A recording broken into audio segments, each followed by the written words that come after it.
Amazing day everyone! For today's video ay napag-isipan ko nga na magluto na naman. Naalala ko nga po na nagluto dati nito yung ate ko. Pinanghanda po ata namin na ng Pasko. Madali lang din naman siyang gawin at affordable pa. At dahil sa sobrang hilig ko nga din po sa lumpia, napag-isipan ko na ito na lang yung gawin ko or lutuin. Kaya let's go! Tapos ito nga po yung mga ingredients na gagamitin. Isang carrot, isang sibuyas, bawang, tapos isang itlog. Syempre, di mawawala yung mga pampalasa. Dahil mahal nga po yung kilo ng karne, magkarne sa dilata na lang po muna tayo. O, di ba nakatipid pa? Tapos hiniwa ko na rin po ng ganito kaliliit yung mga ingredients kasi mamaya ilalagay ko rin po siya sa food shopper.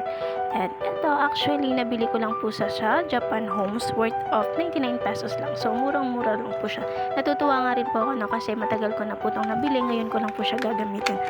Shout out nga po muna dyan sa ate ko kay Marian Ramos Solarta. So this is inspired by you, Charing. So totoo naman talaga si ate ko yung nagluto ng ganito dati na pinanghanda namin sa Pasko. Pero yung sa kanya is mas maraming gulay na nilagay, sa akin yung carrot lang po kasi mahal yung gulay dito sa Manila, di ba? So tipid-tipid muna tayo. So gaganyanin lang po siya, siguro mga after a minute po is pwede na siya or pino na po siya. The next nga po, isinunod ko na po yung sibuyas dyan. So, pinagsama ko na po sila kasi kaya naman po siya ng food shopper.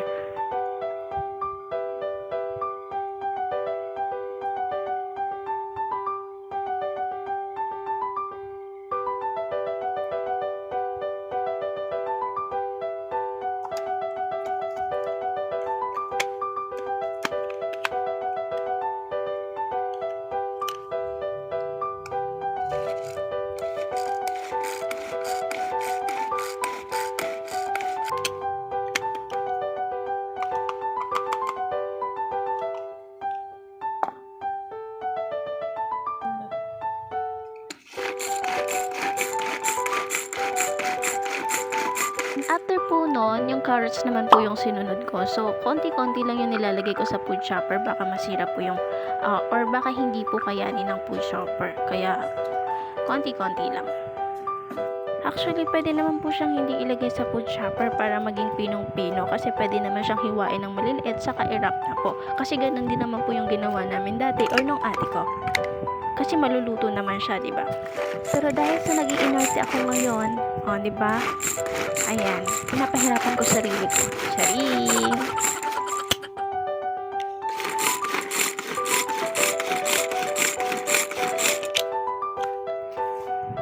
Look at that! Diba? Pinang-pina na siya. After nga po nung lahat, pinaghalo-halo ko na yung mga ingredients. So, maglalagay na rin po ako dyan ng isang itlog.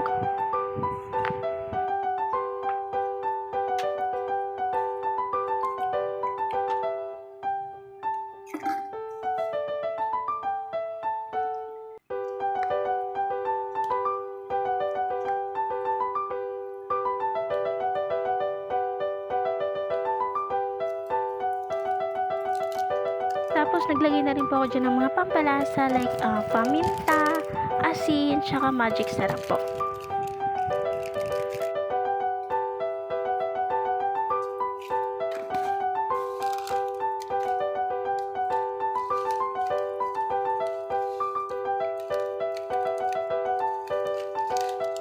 Then, after po nun, halo-halo na lang po para maging okay na siya at irarap na po natin.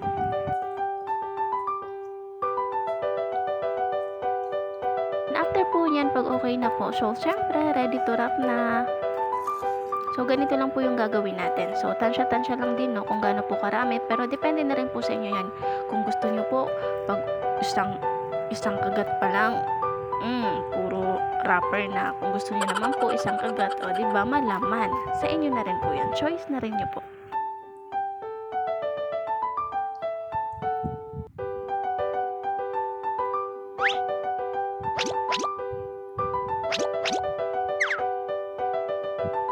Di naman po ako magaling mag-wrap ng lumpia, pero ang mas mahalaga, syempre yung ma-wrap mo siya, di ba?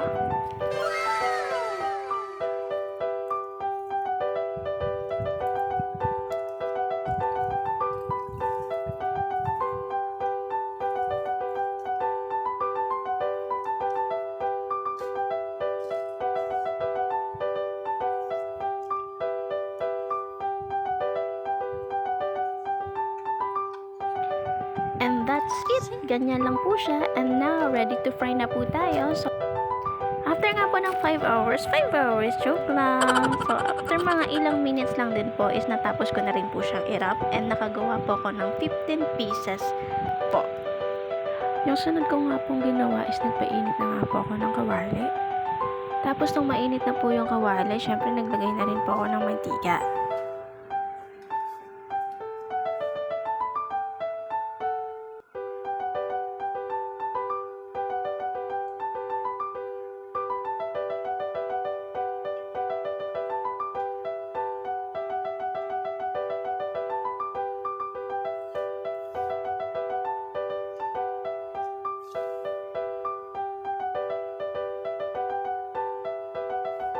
Tapos nung mainit na po yung mantika, inisa-isa ko na pong nilagay yung mga lumpia.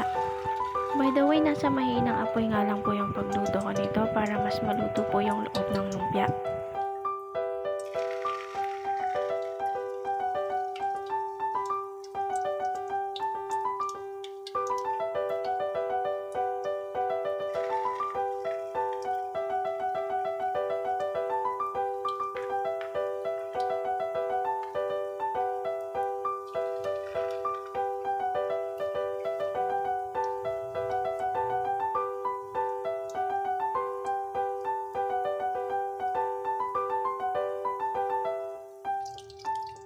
Tapos mga ilang minutes po na makita nyo na luto na yung kabilang side, pwede nyo na po siyang baliktarin para yung kabilang side naman po yung maluto.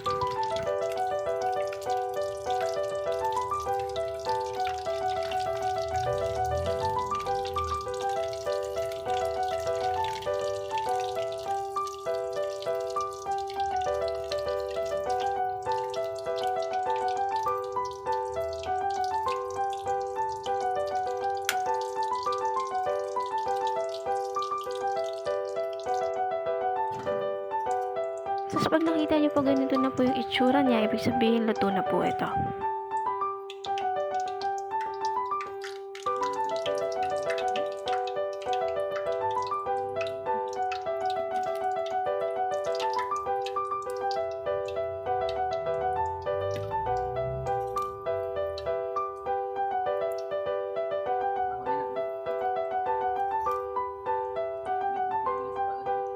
After ko nga po makuha yung mga naluto na, sinunod ko po yung mga natira.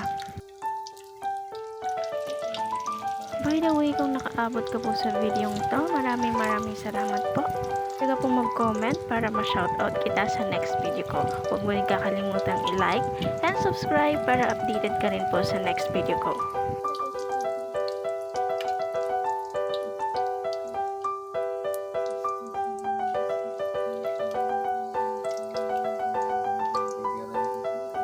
And finally, after 10 hours, natapos na rin ako sa pagluluto. Pero bakit parang turon yung kinalabasan ng iluto ko? Ying!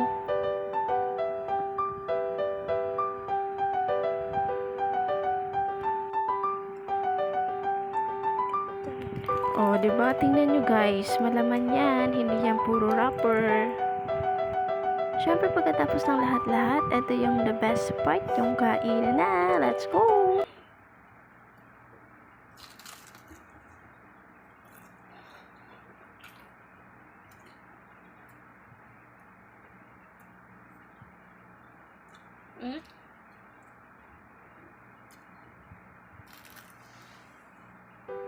So, yun lang guys. Maraming salamat. Thank you for watching. God bless everyone.